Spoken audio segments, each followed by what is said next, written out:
Assalamualaikum warahmatullahi wabarakatuh. Nama saya Putri Andini, NPM A1G018104 dengan topik keahlian potensi pertanian Bengkulu. Pertanian itu adalah kegiatan pemanfaatan sumber daya hayati yang dilakukan oleh manusia untuk menghasilkan bahan pangan, bahan baku industri atau sumber energi, serta untuk mengelola lingkungan hidupnya.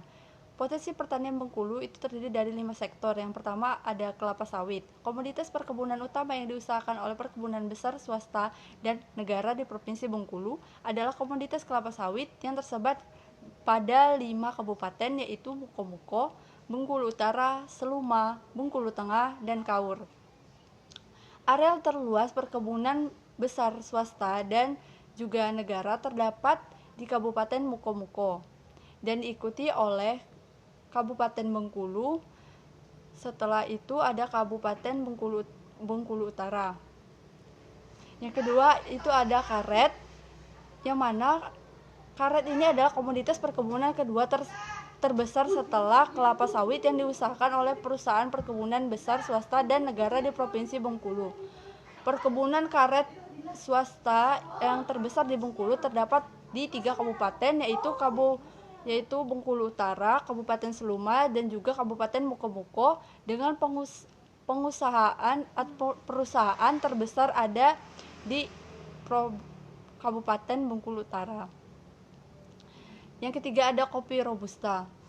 Kopi robusta ini menempati urutan ketiga dari luas perkebunan rakyat karena komoditas ini memang komoditas yang dikelola oleh masyarakat Provinsi Bengkulu secara turun-temurun, dan juga untuk sektor ini Kabupaten Rejang Lebong adalah kabupaten yang paling besar penghasil sektor ini, yaitu sehingga pengembangan tanaman yang paling menonjol di sektor ini di Kabupaten Rejang Lebong adalah kopi. Yang keempat ada kelapa, yaitu komoditas kelapa sebenarnya komoditas potensial di Provinsi Bengkulu, tetapi sampai saat ini belum ada industri pengelolaan kelapa yang mumpuni di Provinsi Bengkulu. Bahkan komoditas kelapa cukup menonjol diusahakan oleh masyarakat Bengkulu Selatan dengan jumlah petani lebih banyak dari petani kopi di Bengkulu Selatan. Akan tetapi arah pengembangan lebih lanjut tentang pengelolaan kelapa di Bengkulu Selatan ini sampai saat ini belum memadai atau bahkan belum ada.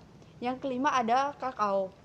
Kakao merupakan tanaman salah satu komoditas andalan yang cukup prospektif di Provinsi Bengkulu karena didukung oleh kesesuaian agroekosistem dan kondisi sosial masyarakat petani yang mengusahakannya. Kemudian untuk kakao itu sendiri, Kabupaten Kepayang merupakan salah satu sentra atau pusat dari penghasil kakao di Provinsi Bengkulu. Untuk kondisi pertaniannya saat ini sudah cukup berkembang. Bahkan bukan hanya dapat memenuhi kebutuhan masyarakat sekitar Provinsi Bengkulu saja, akan tetapi sudah rutin diekspor ke provinsi lain dan ke luar negeri. Kemudian selain itu, namun pemerintah Bengkulu khususnya terus melakukan evaluasi tentang pengembangan dan juga pengembangan untuk sektor pertanian di Provinsi Bengkulu ini. Potensi pertanian ini sebagian besar tidak merusak alam secara menyeluruh karena dilakukan penanaman kembali dengan pohon yang menghasilkan.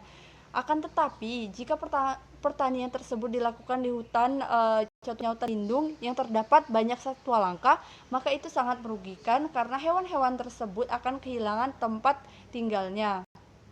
Contohnya saja hewan-hewan buas yang tempat tinggalnya diambil, maka akan muncul ke pemukiman warga. Maka dari itu pertanian sebaiknya dilakukan pada lahan yang semestinya.